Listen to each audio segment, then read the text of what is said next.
ये बाबा संविधान का अभी लागू है, क्योंकि आज के दिन बाबा साहब की जयंती तभी सफल होगी ये लोग कह रहे 400 पार।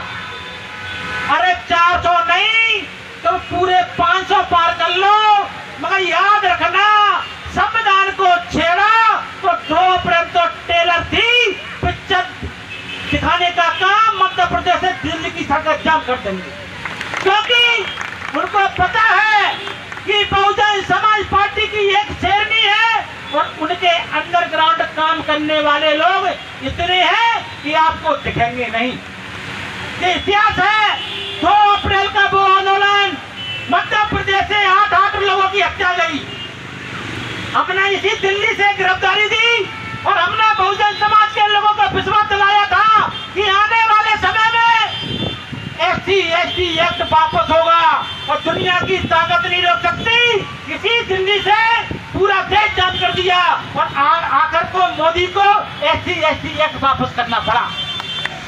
और उसके बाद आदरणीय बहन कुमारी मायावती जी ने घोषणा करी, प्रेस कॉन्फ्रेंस करी कि हमारे लोगों को जेल में डाला है, हमारे लोगों को जो अत्याचार किया है, बीजेपी की सरकार के लोगों समझ जाओ अभी भी वक्त है।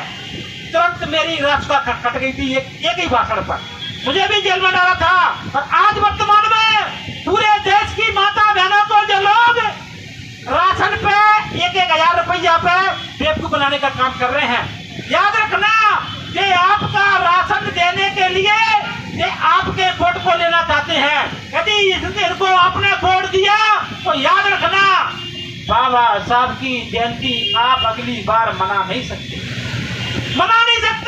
अभी पिछली मीटिंग में एक मंच पर बोल रहे थे कार्यकर्ता कि हिमाचल प्रदेश के अंदर इन लोगों ने बाबा साहब के संविधान के बचाने के लिए जो लोग काम कर रहे हैं SC/ST एक्ट के मुर्दा बनाकर पूरे प्रदेश में घुमाया।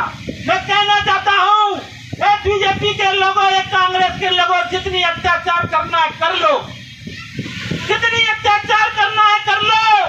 ये वोट का अधिकार तुम्हारे बाप ने नहीं दिया है, हमारे बाबा साहब ने दिया है। जो वोट का अधिकार को छीनेगा उसको छोड़ेंगे नहीं। और मैं बता देना चाहता हूँ इसी दिल्ली से मात्र 5 लोग मिल जाए, मात्र 5 लोग जो हमारे साथ गली गली में चलने के लिए तैयार हो। मैं विश्वास दिलाता हूँ जहाँ से आप लोग निकलोगे ये मनुवादी सरकार के लोग आपकी शकल देखकर गली तक भाग जाएंगे, इतना विश्वास दिलाते हैं, क्योंकि दिल्ली हमारी राजधानी है, बाबा साहब की कर्म भूमि है। बाबा साहब ने पूरी जिंदगी दिल्ली में बैठकर आपको अधिकार दिलाने का काम किया। दिल्ली में बैठकर बाबा साहब ने खून के आंसू रोए हैं। ये अलीजापुर रोड पर जाकर महसूस करना यदि वास्तव में आप बाबा साहब के अनुयायी है तो एक बार हाथ उठाइए। क्या बाबा साहब के लिए वोट हाथी वाला बटन दबाओगे? बोलो। जो बात का नहीं वो अपने बाप का नहीं। लाकर सिंह बात ऐसा ही कहता है। याद रखना यदि आप लोगों ने गलती कर दी तो याद रखना आने वाली पीढ़ी गुलाम हो जाएगी। ये मेरी बात को याद रखना, क्योंकि चुनावी साल है। हमारी बहन गायकी के माध्यम से आपको समझाने की कोशिश कर रही है। लोग कहते हैं कि आदरणीय बहन कुमारी मायावती जी बोलती नहीं है।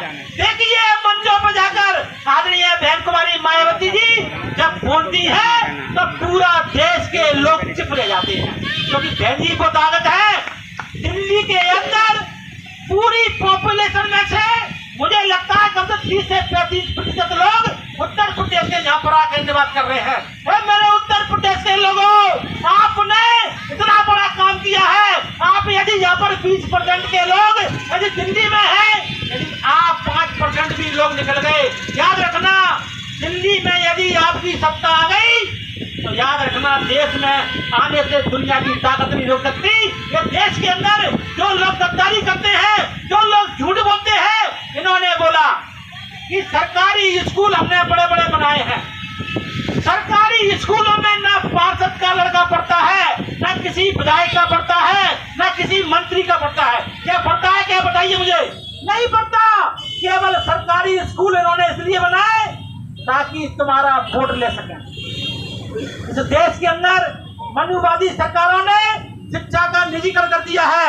गरीब के बच्चे दाल रोटी दरिया खा रहे हैं और अमीरों के बच्चे बड़े बड़े स्कूलों पढ़ रहे हैं।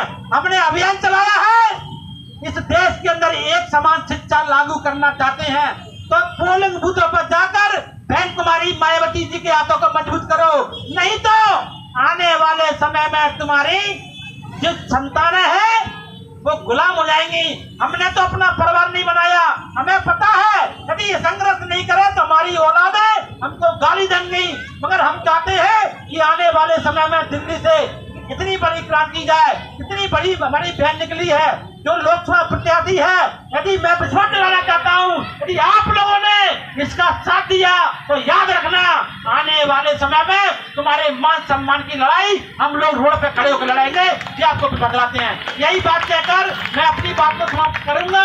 उससे पहले नारा लगाएंगे, बाबा साहब अमर है, बाबा साहब अमर है।